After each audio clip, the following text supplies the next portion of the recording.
age of ancients, the world was unformed, shrouded by fog. A land of grey crags, arch trees, and everlasting dragons.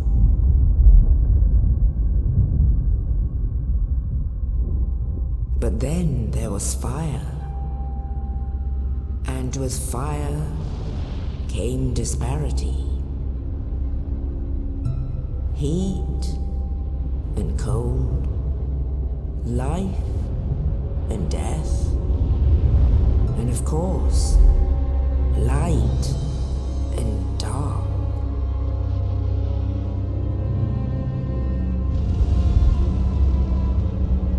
Then from the dark they came and found the souls of lords within the flame.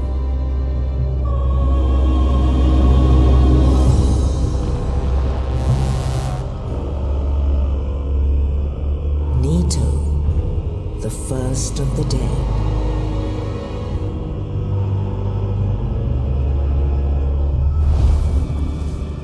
The Witch of Isalith and her daughters of chaos. Gwyn, the Lord of Sunlight, and his faithful knights.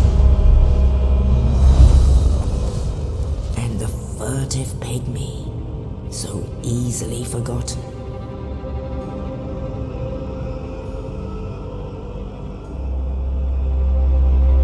With the strength of lords, they challenged the dragons. Gwyn's mighty bullets peeled apart their stone skills. The witches weaved great firestorms. Nito unleashed a miasma of death and disease.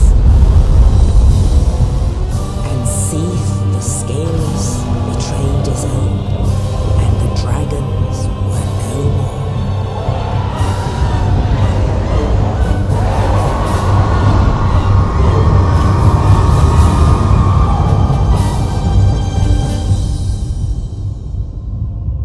Thus began the Age of Fire.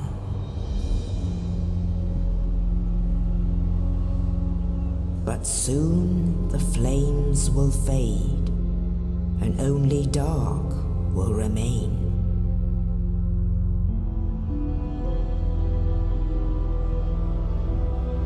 Even now, there are only embers, and man sees not light, but only endless nights. And amongst the living are seen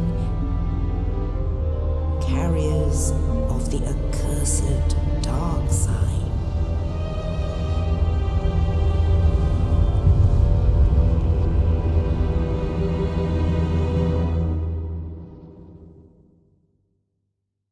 End of the world.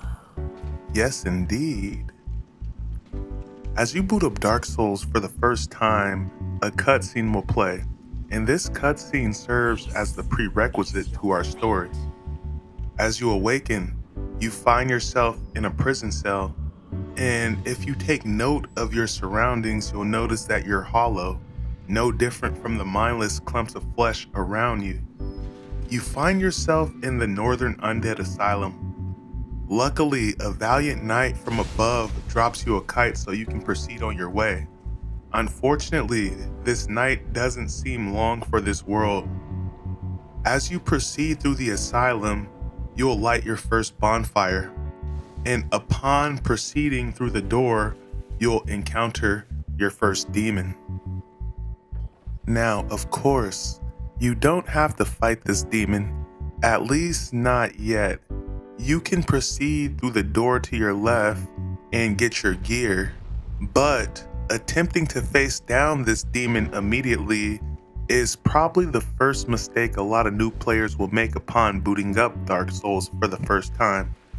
To your credit, if you do beat him with the nerfed gear that you have available, you will get a trophy.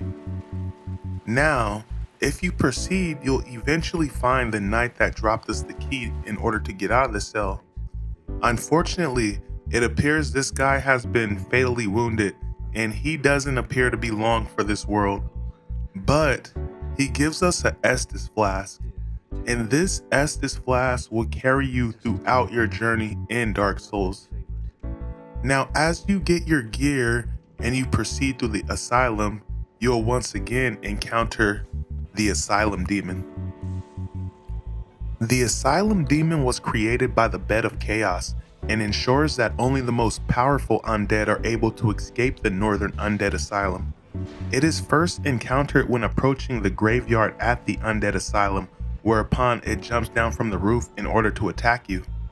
The Asylum Demon was likely put in that place by Gwym and his descendants in order to test any undead who would hope to escape the asylum. Gwym and his descendants do not just want any undead to escape, they want only the most powerful undead to escape in order to replace Gwym as fuel for the fire. Upon defeating the Asylum Demon, you'll be able to make your way outside to a ledge where you'll eventually be swooped up by a crow. This is Lorden. Lorden is the land of ancient lords and was once home to Gwym, the Lord of Sunlight, Nito, the first of the dead, the Witch of Isolith, Seath, the Scaleless, and their many brethren and faithful servants. It is stated in ancient legend that the chosen undead will make a pilgrimage to Lorden from the Undead Asylum. However, many dangers await those who seek their fate in its various cities, forests, and dungeons. From here, you'll likely make your way onto the castle wall so you can reach the church. That way you can ring the first of 2 bells. But on your way, you'll likely encounter your first Black Knight. The loyal warriors of Gwym, known as Black Knights, were once part of his regular army, Gwym, the Lord of Sunlight's Silver Knights. When the chaos engulfed Isolith, hundreds of demons appeared, and some of these knights were given new weapons specially forged in order to fight the demons. The Silver Knight set goes on to state, when Lord Gwym departed to link the fire, his knights split into 2 groups. The Silver Knights remained in the capital in service of their goddess. When they arrived, the war was fierce and brutal. The knights, defeated by the demons, were charred black along with Gwym. They retreated. It was then Gwym decided to link the first flame to prolong the Age of Fire. The then already Black Knights followed him, and when he linked the fire, the Black Knights were burned to ashes. Now, Black Knights usually hold some of the best weapons in a game, so if you are fortunate enough to get a Black Knight weapon to drop, it's going to be a good weapon regardless of what you get, and all you need to do is level that baby up. But as you make your way up the castle wall, you'll eventually encounter the Taurus Demon. Now, little is known about the Taurus Demon, but what is known is the Taurus Demon is simply a lesser demon that was spawned from the Bed of Chaos. Now, considering the fact that you encounter this guy so early, I bet a lot of new players die to this guy, and this is probably the point where a lot of players quit the game. But with a little bit of ingenuity, you can easily dodge this guy's attacks, and if you're crafty, you can climb on top of this tower for a nice drop down attack for some extra critical damage. As you proceed through the castle, you'll eventually encounter a saint. As you proceed, you'll encounter the Knight Salair. Salair of Astora is a member of the Sunlight Covenant who appears in several areas. He is a cheerful and powerful knight who does not let the crumbling world affect his mood. He speaks of willingly becoming an undead so he could search for his own son. Upon first meeting him, he explains that the flow of time itself is convoluted, with heroes centuries old phasing in and out. As the first flame fades, even time begins to unravel in Lorden. People from different points can cross into each other's world, and as a result of this, Salair offers the player a way to do this, and you will now be able to summon Salair, assuming you see his sunlight summon sign and you're in body form. Now some of you may wonder, what does he mean by body form? Well, throughout your journey, you will accumulate humanity. Humanity can be gained by killing enemies while the boss is still alive, and it can also be found throughout your journey. Humanity is described as a fragment of the original Dark Soul found by the furtive pygmy within the first flame. Now, if you're at a bonfire and you choose to use this humanity, you'll see a meter next to your health fill up with soft humanity. This soft humanity can be consumed at a bonfire by choosing the reverse hollow option, thereby going from hollow form back to human form. Now, one of the primary reasons you would want to do this is because you cannot be invaded by humans or NPCs while you are hollow, but you can still be hit with a Gravelord sign. But I do believe you can still be invaded by players, but I may be wrong about that. Also, the main reason that you would want to be in body form is because you can only summon NPCs to help you fight the boss if you are in body form. Now, as you make your way through the burg, you'll eventually come to a bonfire. Now, as you're at this bonfire, you'll hear something very akin to hammering, and upon going downstairs, you'll encounter Andre, the blacksmith. Now, Andre is a blacksmith residing in the Church of Undead Parish. He specializes in physical and weapon enchantments using faith. He explains the importance of reinforcing weapons in order to make them stronger, and ascending weapons can change their nature. He also gives you a bit of information about the forbidden areas of Sin's Fortress and the Darkroot Garden that connect to the Undead Parish through the old church. Now, as you continue to explore the church, you'll eventually encounter the knight Lric. Now, when you encounter Lric, he'll be locked up, and this guy is kind of a pain in the ass, because if you release him, he'll kill the Firekeeper eventually that's at Firelink Shrine, and if you don't release him, he'll eventually find a way to escape, and he'll kill the Firekeeper that's at Firelink. And so, what a lot of guys like to do right off the bat is they like to either release him and kill him right away, or they like to wait till he gets back to Firelink Shrine and cheese him off the edge, as if you kill him, he has a ring that gives you a permanent health buff, but if you take off the ring destroys, so you have to keep the ring on for the whole game. But I usually let him live and let him kill the Firekeeper, because I do like the Firekeeper's quest. It's short and sweet, but this guy is kind of a pain in the ass, because when he does kill the Firekeeper, Firelink goes dark. So as you make your way to the top of the church, assuming you made it here in human form, you will likely see the summoning sign for the Knight Salair. And as you enter the fog, you will now face down the Bell Gargoyles. Now, the Bell Gargoyles are the guardians of the first Bell of Awakening that is found in the top of the tower of the new church. The Gargoyles are magically created creatures that oppose any undead who attempt to ring the bell and fight all who attempt to cross the roof to gain access to the bell towers. It seems that they are likely a creation of the gods, as the Gargoyles can also be found in Ulando. In this case, it seems that they are likely meant as a test to prove the worth of any who would try to claim the title of Chosen Undead. Now, upon defeating the Bell Gargoyles, you can make your way to the top of the tower and ring the first Bell of Awakening. Now, once you come down from the bell, you'll likely see a guy standing at the base adorned in nice clothing. This is Oswalt. This guy is basically the partner.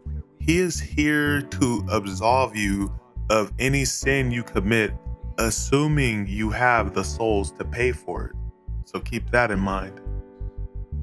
Now, once you've dealt with the gargoyles, there's a good chance you'll make your way to Darkroot Basin from Undead Parish for the simple fact that it's right there. Now, there are many enemies in Darkroot Basin, but the enemy that you're aiming for is the Moonlight Butterfly. And as far as what we know about the Moonlight Butterfly, the Moonlight Butterfly is a mystical creature whose soul was created by Ceaseless the Scaleless. The result is being naturally infused with pure and powerful crystal power, moonlight magic, and Ceaseless' own characteristics, which are capable of emitting crystal sorceries and powerful moonlight energy. Ceaseless created multiple specimens of these butterflies that remained in his crystal caves, but one of them left that place to move to inhabit the Darkroot Forest. Now it is the boss of this territory, and it defends its territory from all intruders. Now, after you deal with the Moonlight Butterfly, at some point you're going to need to make your way towards the depths so you can face down the next major boss of the area and progress Salair's quest line. But on your way to the depths, you're likely to have to face down the Kaer Demon. The first Kaer Demon you encounter resides in Lower Undead Burg and is a lesser demon that resembles a human with a goat's head, and he wields 2 large machetes. He also has 2 dogs with him. Now, a lot of players will likely die to this boss for the simple fact that he's so early in the game and you're ill-equipped to deal with him. But the funny thing about this boss is he appears later in the game as a normal enemy, and when you encounter him later, you will absolutely just beat through this guy. Now, after you defeat the Kaer Demon, you'll eventually find yourself in the depths. Now, the depths can kind of suck because if you're not careful, you can easily fall to the bottom of this place and then get petrified by all the basilisks at the bottom, especially if you're a new player and you don't know what to do and you don't already have a purging stone. It could be a nightmare, but as you make your way through the depths, you'll eventually encounter a summon sign, assuming you're in body form, and this summon sign belongs to the Knight Salair. You can summon the Knight Salair to help you face down the next boss. As soon as you enter the boss fog, you will now face down the Gaping Dragon. Now, the Gaping Dragon is a distant descendant of the primordial Archdragon. As one of the few dragons to survive the war against the bearers of the Lord Soul, it found itself alone and was forced to survive in any way it could. It eventually found itself in the furthest depths of the Undead Burg, a place called Blighttown, feared even by the outcasts of the depths for its great pestilence. The dragon over time was corrupted by the darkness, and it was transformed into a deformed abomination with its ribcage turned into a gigantic maw oozing acid. The dragon devoured the key to the mighty door that the inhabitants of the depths built to remain safely separated from the plague of Blighttown, which it tried to break down to reemerge. Now, upon defeating the Gaping Dragon, you will now have the key to Blighttown, and you'll be able to descend through Blighttown, but you may want to pick up some poison arrows before you go down there. Now, Blighttown is not as bad as everybody makes it out to be. Blighttown sucks, but it has nothing on the Valley of Defilement. It just kind of sucks trying to descend through this place because you're constantly getting hit with poison darts from the dart boys, but eventually you will make your way to the bottom of Blighttown, and once you take out all the dart guys, they're gone for good. They do not respawn. Now, upon reaching the bottom of Blighttown, the entire area will just be a lake of poison. And if you are in human form, you will be invaded by an NPC. You'll be invaded by Man-Eater Mildred. Now, if you beat Man-Eater Mildred, you can actually summon her again for the boss fight. There's also a vendor down here for all my pyromancers, as if you have a pyromancy flame at rank 10 or above, you will have a chaos sister down here that will sell you some decent pyromancies. Now, as far as this vendor goes, this is Quelana. She is one of the 7 daughters birthed by the Witch of Islith. She is known to be the mother of pyromancy, as she is the one that taught the great pyromancer Solomon. She escaped before she could be transformed into a demon due to the Bed of Chaos. Unfortunately, her sisters did not escape in time, and if you talk to her several times, she will ask you to free her mothers and her sister from the Bed of Chaos. Upon accomplishing this task, she will be thankful to you for the rest of the game. At this point, you are free to proceed to the boss room, and assuming you have made it here in body form, you can also summon Man-Eater Mildred to help you out during the boss fight. As you enter the boss fog, you will now face down Spider Waifu Quelaag. Now, Spider Waifu Quelaag is one of the daughters of the Witch of Islith. Spider Waifu Quelaag once lived with her mother, the Witch of Islith, and her siblings in the ancient city of Islith. After the Flame of Chaos incident, all of her sisters, all but Quelana, were transformed into demons. She and one other sister escaped the worst of it, and they became spider-like creatures below their torso. Fleeing their demonic kin, they climbed to the base of Blighttown, where they now reside. So if you remember in the beginning of the game, the intro cutscene that served as the prerequisite to our story, the Witches of Islith weaved great firestorms. Well, this was Chaos Flame, and basically what they were attempting to do is they were attempting to create a new first flame from a soul. Unfortunately, this spiraled out of control, and this turned into a warped beast of chaos flame that ultimately consumed the witches and turned them into demons, all but Quelana. Anyway, once you have defeated Spider Waifu Quelaag, you can now make your way deeper into Quelaag's domain, and at this point, you can talk to her sister and you can actually bend the knee to her in order to join the Chaos Sister Covenant, and you now have a new Spider Waifu. And this Spider Waifu is actually very important because not only is she a firekeeper, but we need her to save Brolair. What we want to do eventually is we want to give her 30 soft humanity. That way we can make our way deeper into Islith and we can kill the Sunlight Maggot before it has a chance to attach to Salair's head. But now that we have defeated Chaos Mommy Quelaag, there's a good chance you'll make your way back to Undead Parish in order to level up your weapons. And there's a good chance that you'll also purchase the Crest of Artorias with the souls you have accumulated. This will gain you access to the Darkroot Forest. Now, upon entering this area, you will aggro a fuck ton of enemies who will just immediately start trying to kill you.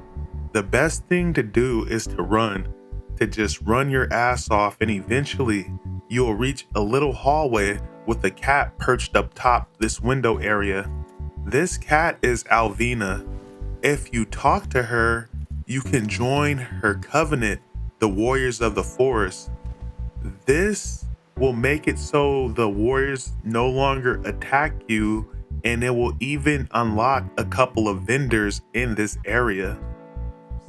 As you make your way to the boss arena, you'll eventually encounter Sif, the companion of Artorias.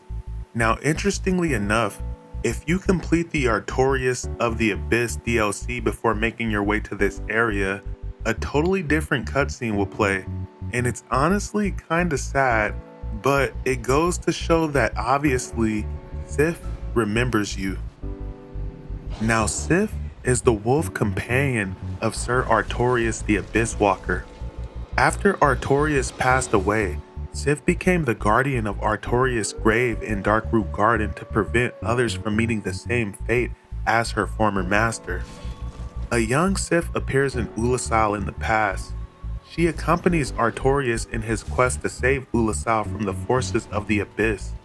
However, Artorias and Sif were overrun, and the former used his shield to erect a barrier around Sif to protect her from the corruption.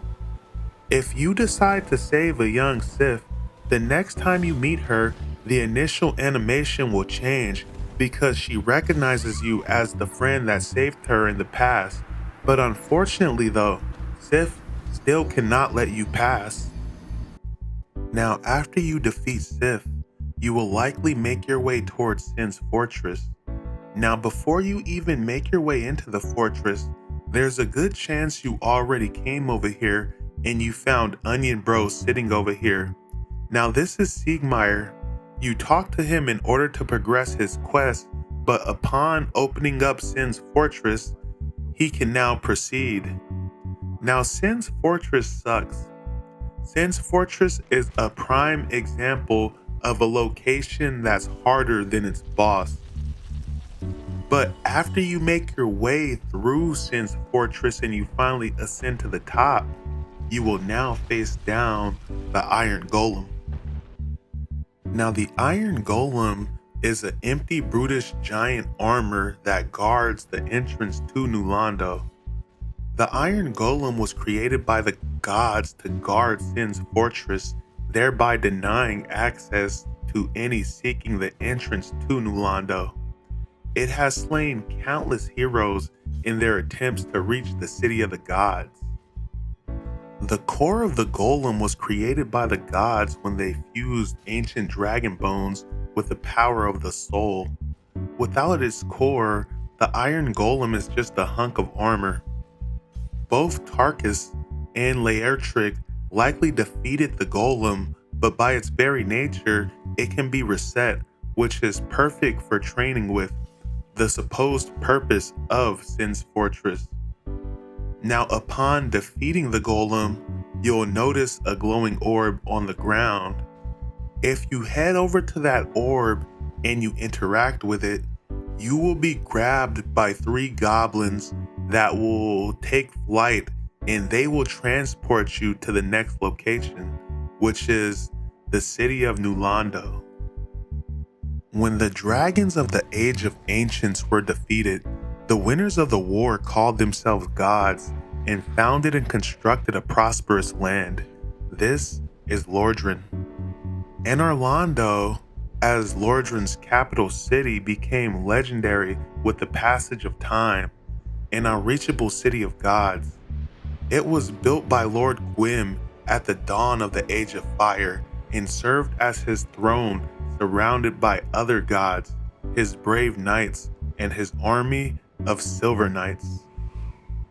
Now, as you make your way through Anor Londo, you'll encounter no shortage of giant knights walking around looking for a fight, but you'll also encounter the gargoyle duo once again, except this time you'll be the boss of the fight. And after you get past those guys, eventually you'll encounter the Anor Londo archers, and once you get past them, you'll finally gain entrance into the castle. Now, as you make your way through the castle, you'll encounter no shortage of silver knights, but you'll also encounter Sigmire, and once again he'll need your help as he's pinned down as there are several silver knights in a room he needs to get past. And in order to progress his quest, you need to go in there and beat past those silver knights so Sigmire can get past them. But after you do that and you make your way to the lower level of the castle, you'll reach the bonfire where you'll encounter Salair.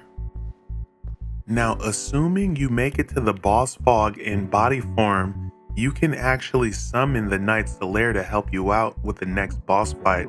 And you may need help because the next boss is widely considered to be one of the hardest bosses by a lot of soul players. Because as you enter the boss fog, you will now face down Orstein and Smo. Now, Orstein is believed to be the captain of the 4 Knights of Gwym. He stands guard in the Nulando Cathedral alongside Executioner Smo, protecting Princess Guinevere. Lord Gwym split his Lord Soul and gave it to his 4 most trusted knights, including Orstein's soul. Gwym also gave them special rings, with Orstein receiving the Leo ring. His gold armor was made to resemble a lion and imbued with the power of lightning. It is said that his luggage spear could split a boulder in 2. After the gods fled in Orlando, Orstein guarded its cathedral alongside Executioner Smo. At some point, Orstein left the cathedral in search of the Nameless King. It is unclear how Orstein survived the battle against the Chosen Undead, but it appears he eventually found his way to Archdragon's Peak. However, the results of his search, as well as Orstein's own fate, remain unknown. Now, Smo is the royal executioner of Nulando. He relished his title as executioner so much that he ground the bones of his victims into his feed.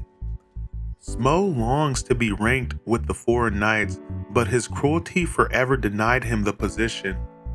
It is possible that Orstein gave him a chance to prove himself by serving alongside him as guardians of Guinevere, Princess of Sunlight. But whether or not this actually happened is unknown, given that Orstein and Smo might simply be illusions conjured by the princess. But, yes indeed, upon defeating Orstein and Smo, you'll be able to have an audience with the princess. This will be your opportunity to bend the knee to the princess and join the princess's covenant. The covenant of the titters. Nah, I'm just playing. But as far as what we know about Guinevere, Guinevere is the only daughter of Lord Gwym, making her the Princess of Sunlight. She calls herself Queen, but it's actually mistranslated from the original Japanese version. She appears as a giant woman resting in her chambers in the chambers of Orlando, but it's actually an illusion created by her brother Gwendolyn. The real Guinevere is currently not in Lorden and is married to the flame god Flan. If the illusion is attacked and are destroyed, the city will turn dark and certain other NPCs will become hostile. This also reveals that most enemies in the city are mere illusions. Guinevere is meant to appear as a comforting motherly figure. She appears as a fair lady with brown hair and a kind face. The light shines brightly from behind Guinevere's figure, and she is also dressed in fine clothes with gold bracelets adorned with jewels. Guinevere will give you the rite of kindling as well as the Lord Vessel. This will allow you to kindle bonfires even further than you already can. There is also her brother Gwendolyn. Gwendolyn is the youngest child and the only god that still remains in Nulando. Born with an affinity for the moon, he was raised as a daughter and has a feminine appearance as a result. He has created an illusion of his sister Guinevere and all the guardian sentinels in the city's palace. His duties as god is to execute sinners and he is helped by his followers, the Covenant of the Blade of the Dark Moon. He guards his father's honorary tomb and Nulando. Now, if you kill either of these two, it's a sin, but it's not a normal sin. Killing one of these guys is a major sin, and killing one of these guys is a sin that cannot be absolved from Oswalt. So keep that in mind. Now, there's also the issue of Lric. Now, if you did let Lric kill the Firekeeper in the beginning of the game, once you visited the Firekeeper's chambers, there's a good chance you obtained an evil orb. Now, once you got to the palace of Nulando and you got to the main chambers of the palace, there's a good chance that evil orb started quivering. Now, you can use that evil orb to invade the world of Lric, at which point you will have to fight Lric. Lric will be assisted by 2 other minions, but upon defeating Lric, the Firekeeper can be resurrected at Firelink Shrine, and you now have the Firekeeper's voice, which she didn't have in the beginning of the game. So that's kind of cool that you now get to hear the Firekeeper speak. Now at this point, you need souls, greater souls, so you can fill the Lord vessel. You need the souls of the major lords in the game, but before you can access their domain, you need to take out the 4 kings, as upon defeating the 4 kings, it will unlock the barrier that guards the domain to the lords. But before you do that, you need to make your way back to the area where this all started.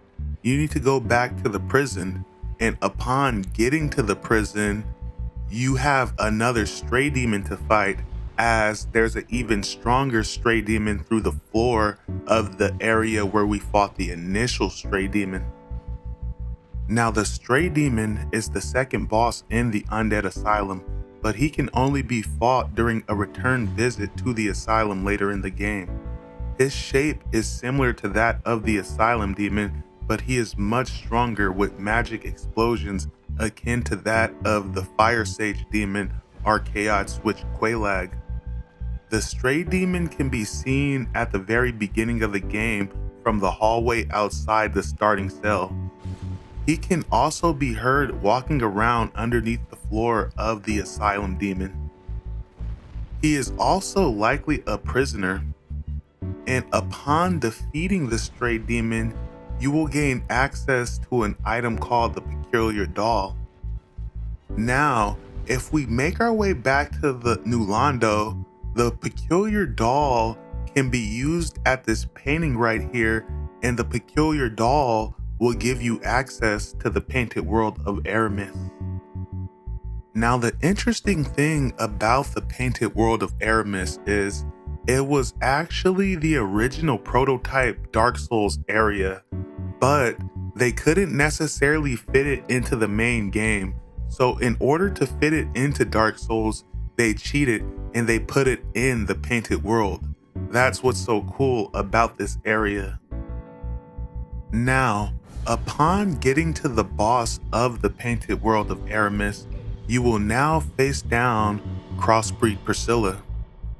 Now, Priscilla is a crossbreed of a dragon and some other being that has been cast into the painted world of Aramis because of what she was. A description of her soul explains that she is a crossbreed bastard child and the antithesis to all life.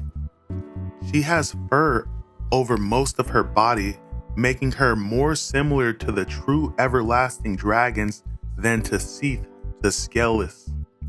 Furthermore, she is feared and mistreated by the gods, while Seath is worshipped as a duke.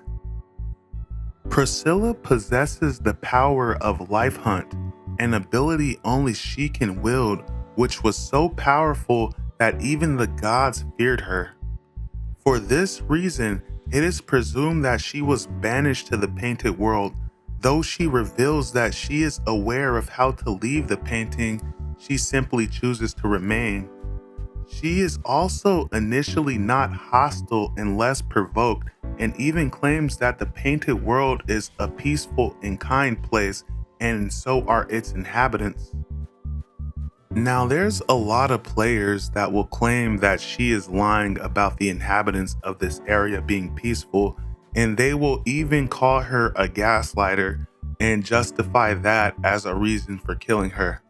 And to be honest, I did kill her the first time around, but on subsequent playthroughs, I always let Priscilla live because there are so few NPCs that are not hostile to you in Dark Souls. So I think having a few peaceful NPCs is always a cool thing. Now, at this point, we're going after the Four Kings. Now, this area is located a short distance from Firelink Shrine and can be accessed at the beginning of the game like most areas in Dark Souls. And there's actually a Firekeeper soul over here. And a lot of players will actually do a suicide run through this area in order to get this Firekeeper soul at the beginning of the game. Now, there's a fuck ton of ghosts roaming this area, and they can be a nuisance if you don't know what to do.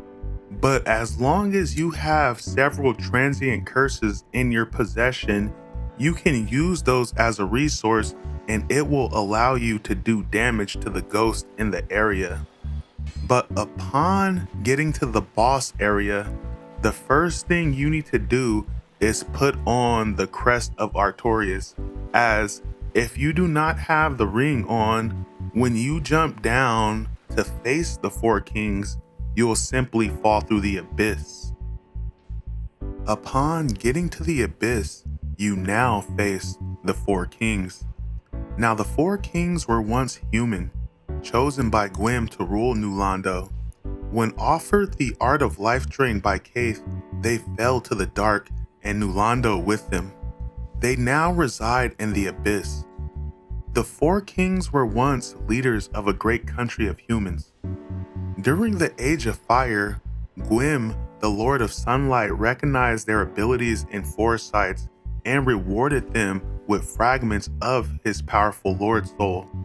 He granted them the title of kings, and by doing this, he was able to use his power to bind and hold close to him the powerful humans. The god also allowed them to build their civilization of New Londo near New Londo as a lower vassal city of the gods. Over time, their city of humans grew to host countless lives and became a robust, flourishing culture. Although at some point, the first flame began to fade out, and this led to the emergence of the curse of undeath. The city continued to exist and function as an undead city, implying a good governance of the Four Kings who managed to adapt to the change. Now, upon defeating the Four Kings, you'll have a chance to side with either Kaith or Frompt. Now, both of these guys cannot be trusted. Basically, both of these guys are primordial dickhead motherfuckers, but neither of them are trusted figures in the world of Dark Souls. The main difference between these two is one of these guys wants you to replace Gwym and use yourself as kindling for the first flame, and the other guy wants you to let the flame go dark, and that way it will usher in the Age of Dark, and you can usher in that age as the Lord of Darkness. And to be honest, being the Lord of Darkness sounds way cooler than getting burnt up in a fire, so that's definitely what we're gonna do. But upon accepting their offer, Kaith will swallow you and he will transport you to Gwym's inner sanctum, where you can now place the Lord vessel.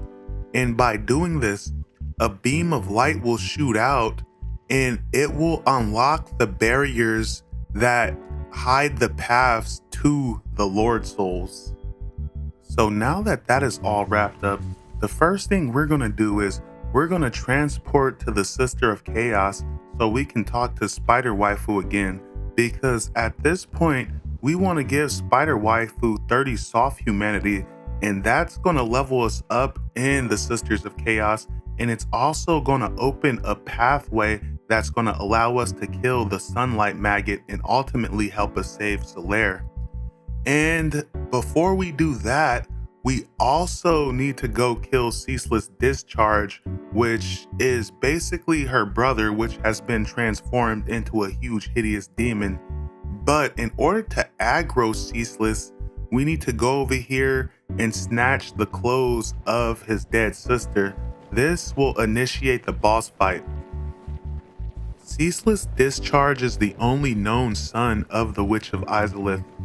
He was born with sores inflamed with lava from birth, so his sisters gave him the orange charred ring in order to ease his pain. He eventually dropped the ring, leading to the creation of the Centipede Demon. When the Chaos Flame was created, he was transfigured into a gigantic tentacled creature, and this emphasized his already crippling physical condition, so much so to the point where now he constantly oozes lava. His one comfort in life is that he watches over the grave of his deceased sister, so this is all actually pretty sad. But upon killing Ceaseless Discharge, the lava will drain and you can start descending towards Lost Islith. Now, as we descend towards Lost Islith, we will eventually reach a boss fog, but before we go through that boss fog, we need to bank right, as there will be a hole in the wall and we can make our way down to this area where we'll see this fancy door. And as long as you're in human form, you can go and interact with the door, and this will cause the door to open. It is at this point you will be able to kill the Sunlight Maggot, and this will save the life of Brolair.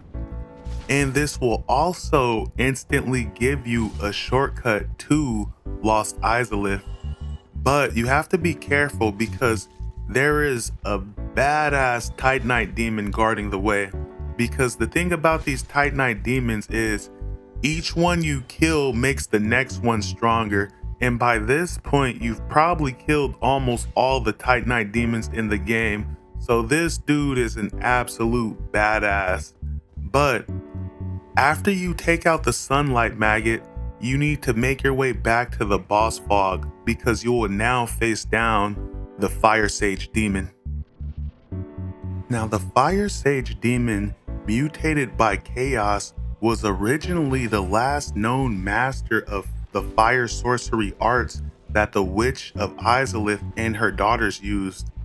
It is known that when the chaos engulfed the Witch of Islith and her followers, these fire sorceries were lost and pyromancies were created. This demon was the first one to be mutated by the Chaos Flame, probably due to his status as master of the original fire arts, which granted him a close position to the witch. He is now located in the demon ruins. Now, upon defeating the Fire Sage Demon, you'll be free to continue to descend towards Lost Islith. And once you reach your next boss fog, assuming you have made it here in human form, you will have the option to summon the Knight Salair, and you may need his help just off virtue of this fight being a little hazardous. At this point, you will face down the Centipede Demon. Now, the Centipede Demon can actually be kind of annoying to fight because he's just a big ass centipede in a pool of lava, and if you're not careful, you're way more likely to die to the lava than you are to this guy.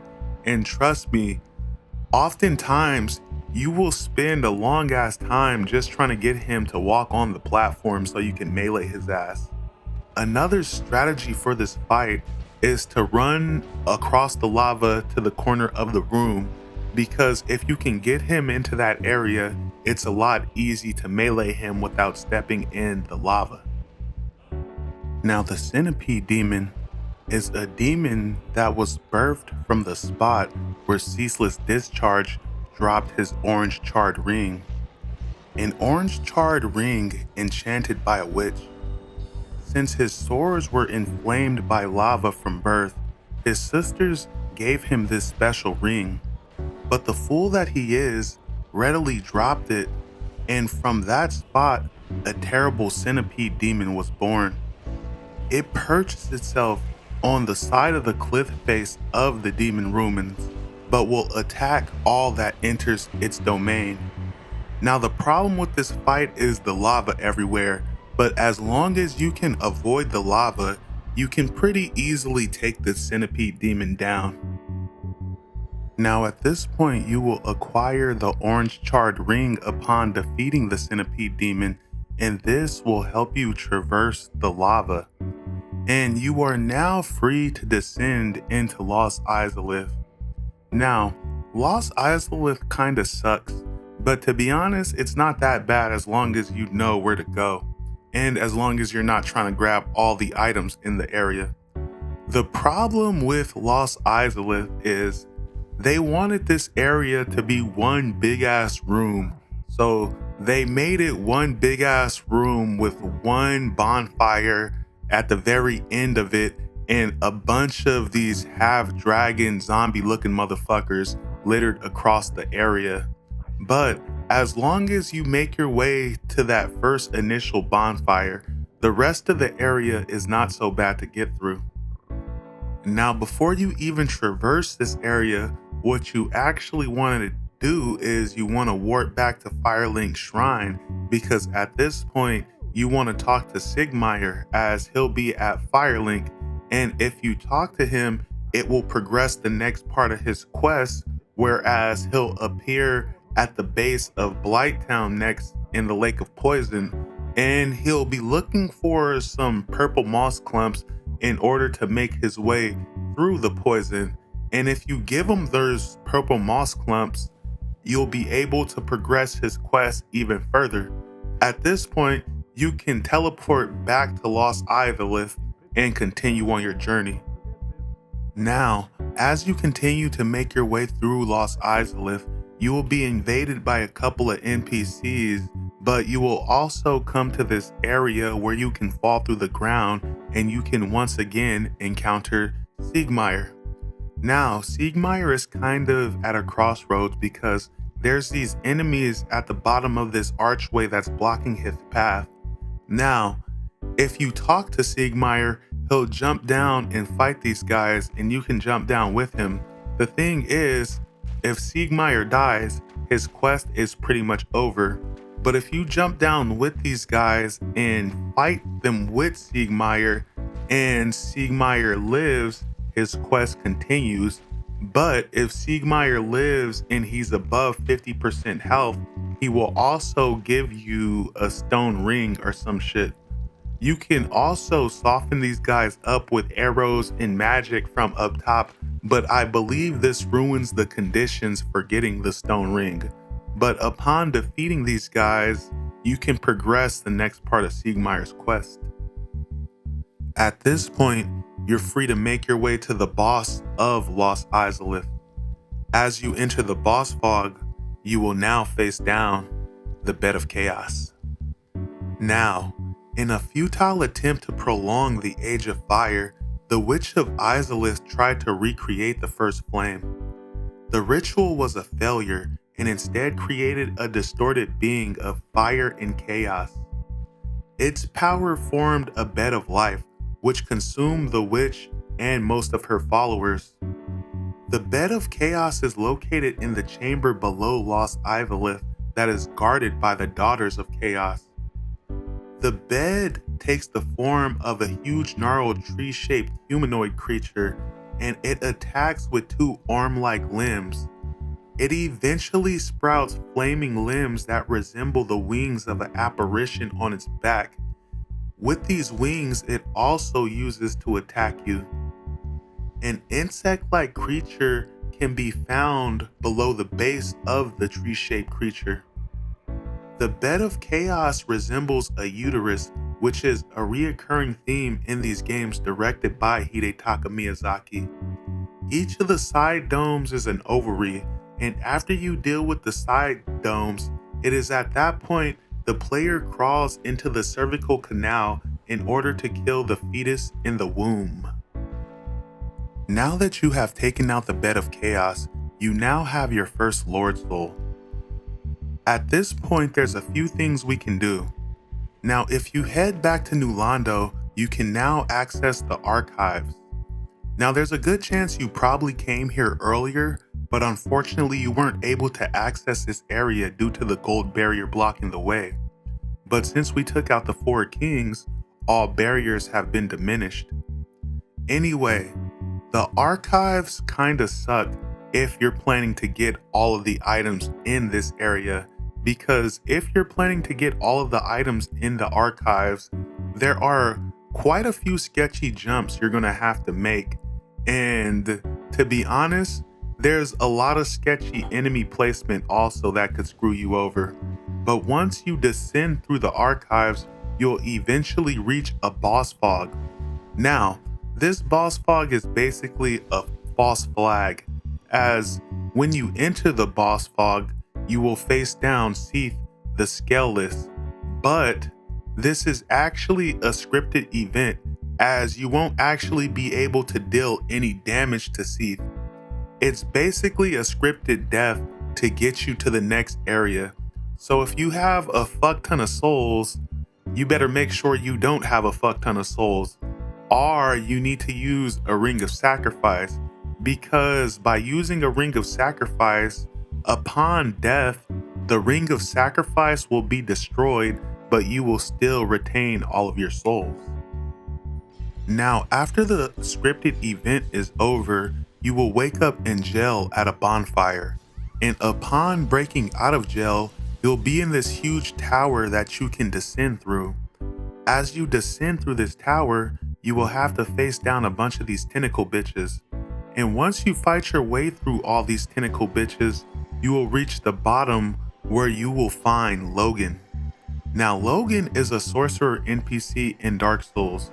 So if you're playing a sorcerer build, this is definitely a guy you're going to want to rescue, because he has a lot of the big boy sorceries in the game.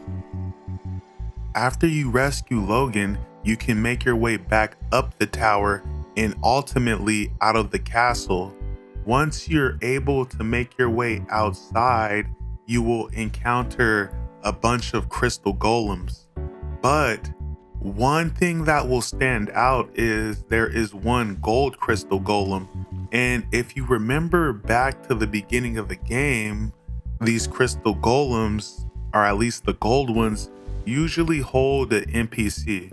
So if you go and fight the gold NPC, it's obviously tougher than the normal crystal golems, but upon defeating the gold crystal golem, you will be able to rescue Sieglind, Siegmeyer's daughter. Now, you basically talk to Sieglind to progress the next part of Siegmeyer's quest, and she will appear back at Firelink Shrine. She basically talks to you about how she's been hunting her father down and how she's had to kill him before and this and that. It's actually kind of sad and kind of brutal. But once you're finished talking to her, you need to make your way towards the Crystal Caves.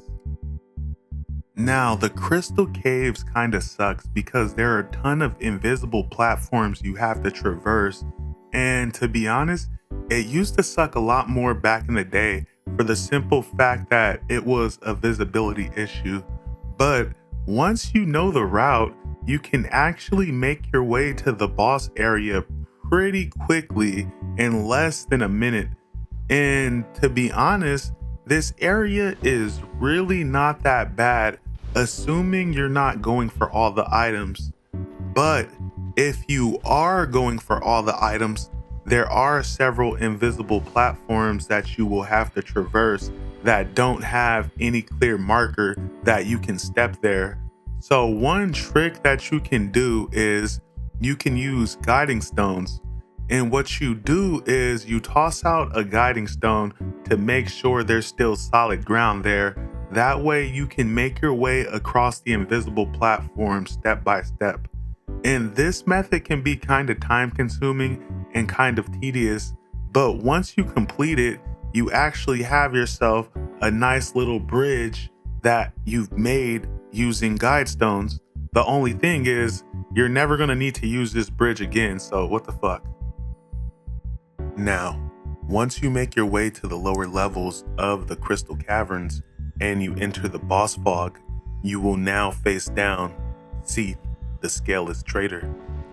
Now, Ceaseless is another one of those bosses where you need to cut off his tail, and that's primarily where the difficulty lies in this fight, as in order to get the Moonlight Greatsword, you need to cut off Ceaseless' tail.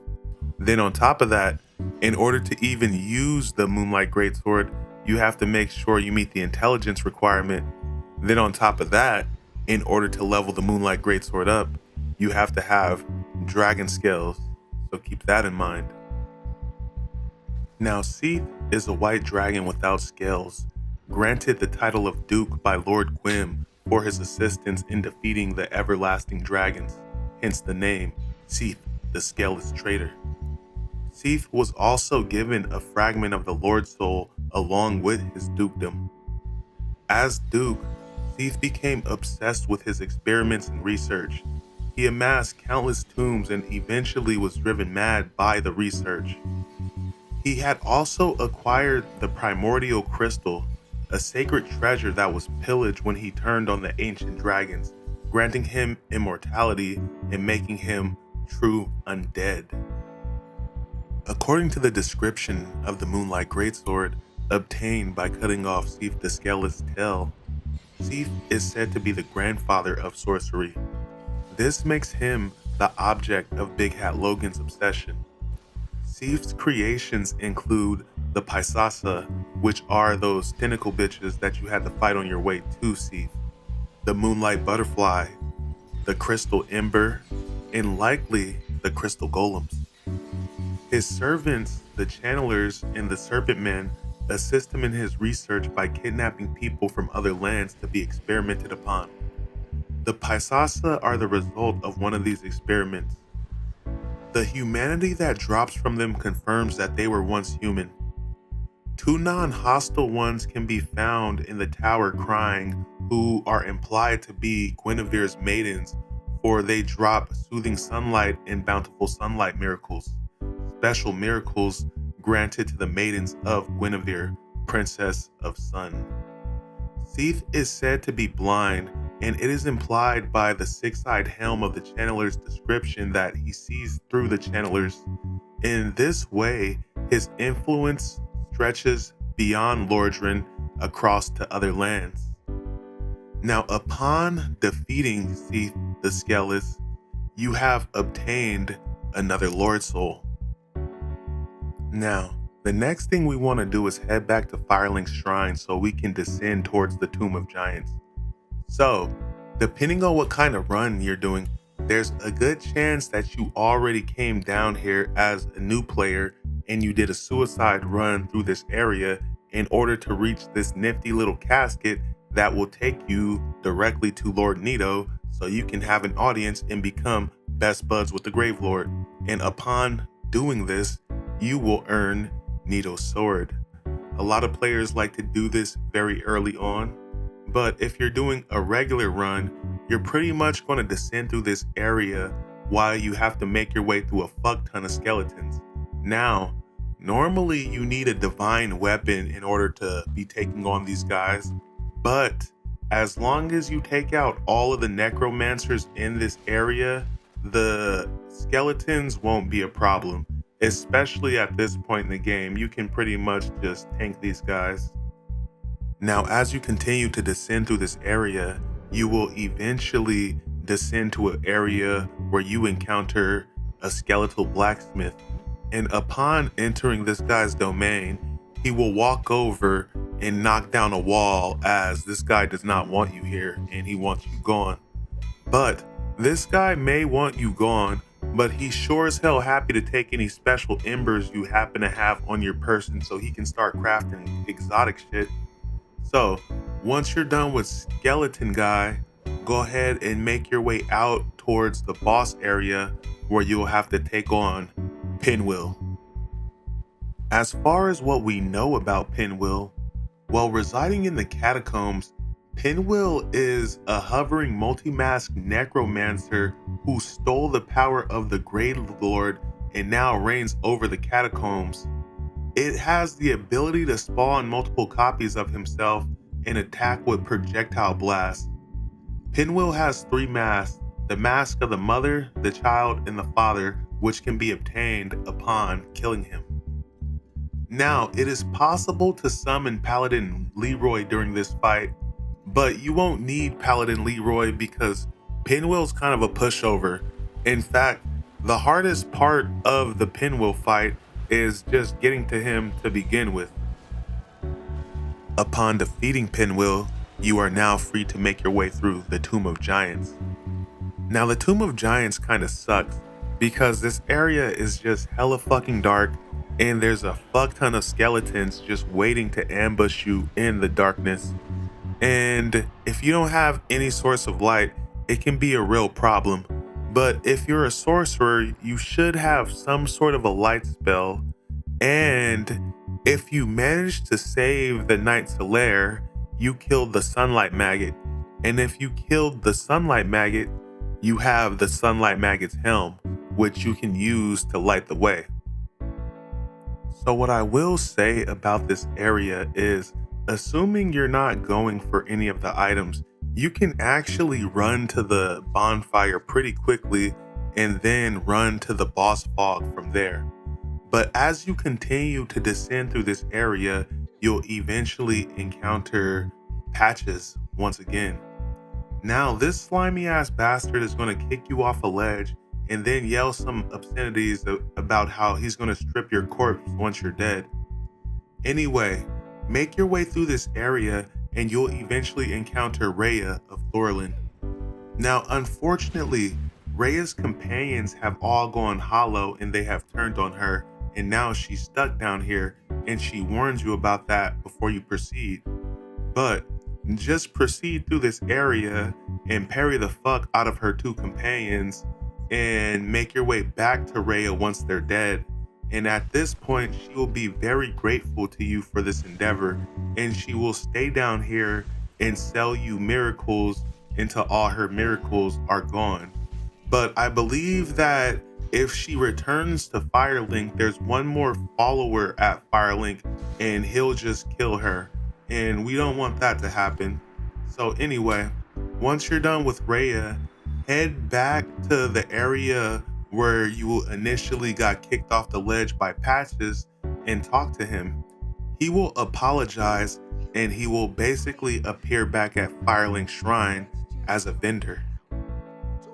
Now, once all that is taken care of, make your way to the boss fog where you'll now face Grave Lord Nito. Now, Nito is actually a special boss because, like the Painted World of Aramis was the original prototype area of Dark Souls, Nito was the original prototype boss of Dark Souls. So Nito is actually very special. Gravelord Nito, the first of the undead, was one of the 4 beings who found the souls of lords within the flame, and he defeated the everlasting dragons. He acts as the god of death and disease, and is the master of the Gravelord's Servants Covenant. After the war with the dragons, Nito presumably returned to the Tomb of Giants, where he slumbers to this day as keeper of the Lord's Soul. Travelers brave enough to find their way into his tomb can pay their respects and become a Gravelord servant. At one point, Pinwheel stole the power of Nito, which is actually amazing considering how much of a pushover Pinwheel is. But this power was also sought after by occultists who wished to destroy the other lords using the power of Nito. These events are considered ancient history that fall in a timeline between the fall of Ulasil and the chosen undead's arrival. Interestingly enough, Nito's role as giver and bringer of death seems to put him in direct opposition to those who are undead. Now that you have defeated Gravelord Nito, you now have obtained another Lord Soul. Now, there's only one boss left, which is the final boss, which is the story boss. but there's actually a couple other things we can do before we take him on, including the DLC. But for now, if you teleport back to Blighttown, at the very bottom, there's a little area off to the side that you can descend through. And if you descend through this area all the way to the bottom, eventually you will find Sieglin standing over the corpse of Siegmeyer. And when you go and talk to her, she spews some bullshit about how he had gone hollow and how this was the obvious result. But to be honest, we've been helping him out all this time up until now, and he seemed okay up until this point, so I don't know. It didn't seem like Siegmeyer needed to die. At this point, you can choose to accept the reward from Sieglin and just leave, or you can kill Sieglin, that way she can rest with Siegmeyer. You can also darkhand her for 10 soft humanity. Anyway, if you keep making your way through this area, eventually you'll encounter another Hydra. Now, unlike the other Hydra, this one isn't nearly as tough because at this point, you are now the baddest motherfucker in the game. Anyway, if you make your way further into this area, you'll eventually encounter the Everlasting Dragon, at which point you can choose to bend the knee to the dragon to join this guy's covenant. Now, after you join this guy's covenant, you can make your way behind this guy and you can actually cut off this dragon's tail. And this guy is actually totally cool with it. He doesn't even give a fuck that you cut off his tail. And as far as what we know about the Everlasting Dragon, well, the Everlasting Dragon, also called the Stone Dragon, is an immortal mineral-based being which serves as leader to the path of the Dragon Covenant. According to Dom Hall of Xena, the Everlasting Dragon is said to be the only dragon surviving since the Age of Ancients. Due to conflicting information within the game, it is unknown if he is a direct descendant or a true survivor of the ancient dragons, as the dragon's greatsword states that it actually came from the tail of the stone dragon of Ash Lake, descendant of the ancient dragons. Now that we're done with that, if we make our way back to where we fought the original Hydra at the beginning of the game, there was that area off to the side where we killed the Gold Golem. Now, if we head back to that area, there is now a portal over there we can interact with. And upon interacting with that portal, it will take us to the DLC, which will be the Sanctuary Garden. Now, upon entering this area, you'll immediately get a bonfire, but as you exit this area, you'll have an immediate boss fight to deal with. Now, this guy is the Sanctuary Garden. He's basically a big ass griffin. Now, the problem with this guy does not lie in his difficulty, as the guy is actually not that difficult of a fight.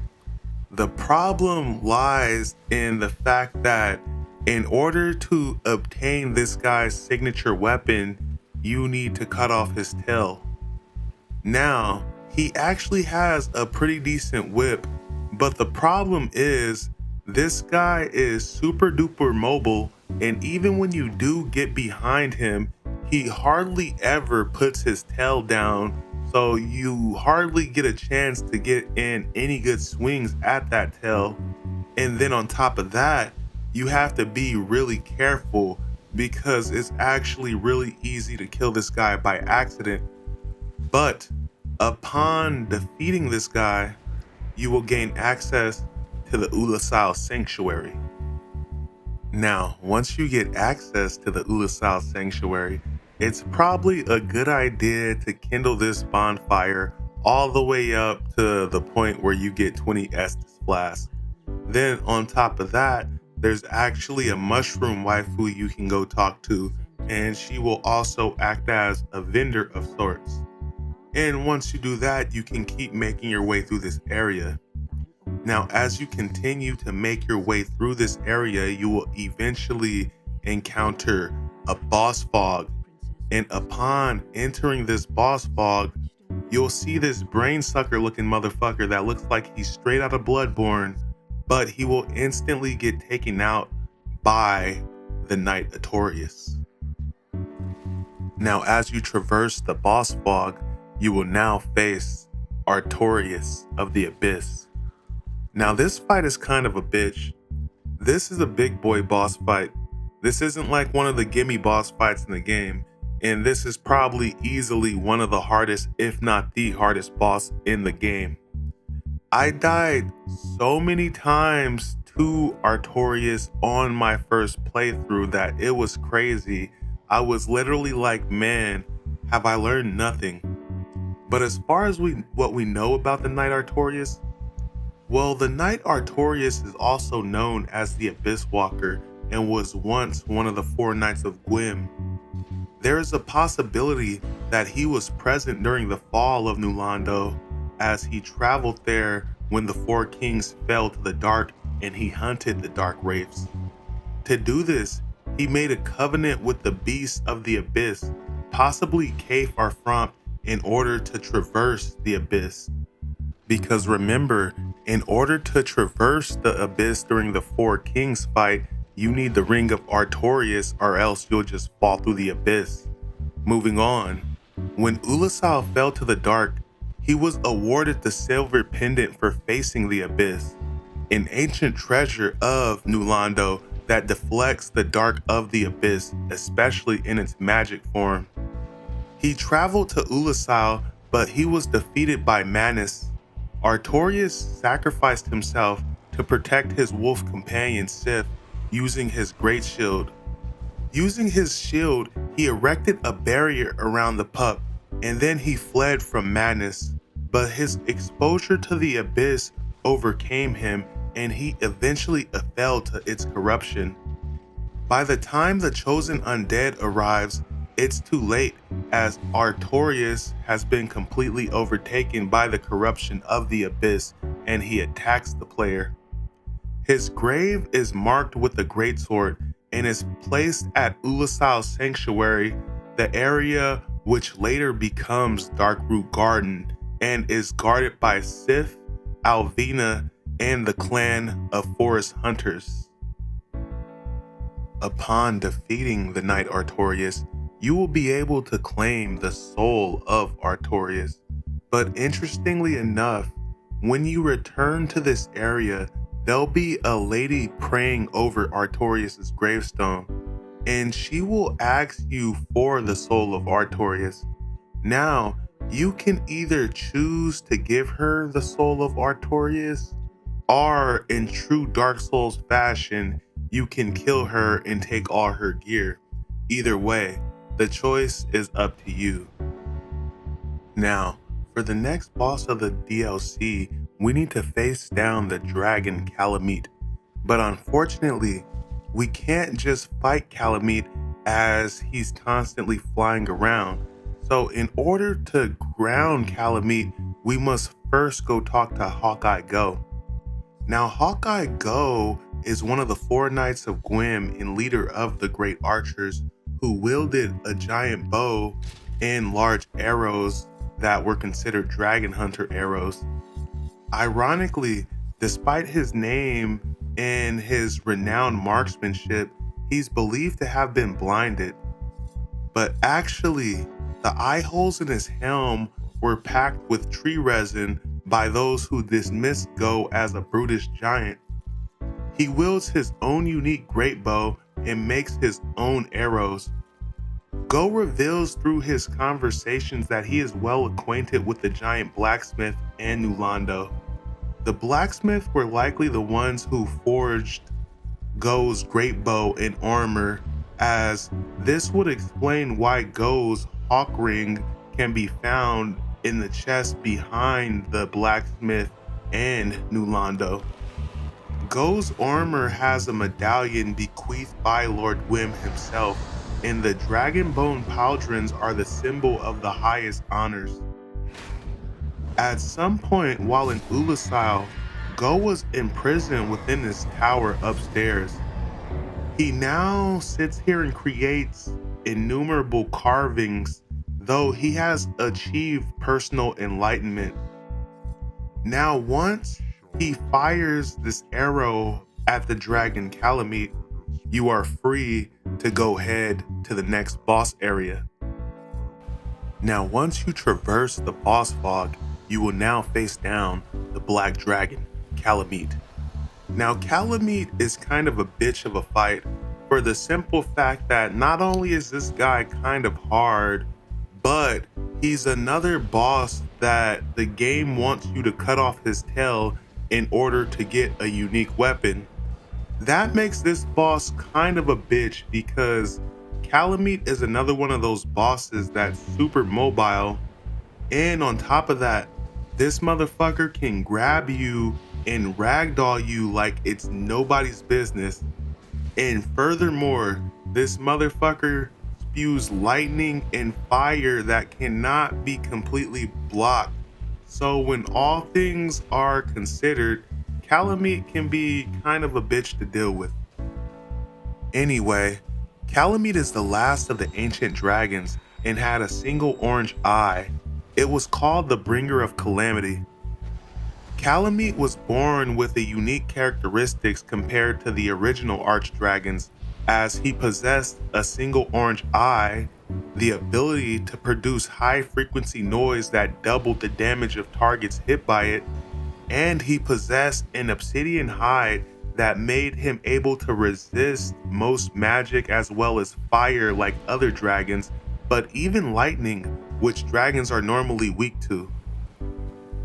Thanks to his extraordinary strength, Calamite managed to survive the extermination of the dragons caused by the lords during the war. He also survived through the Age of Fire.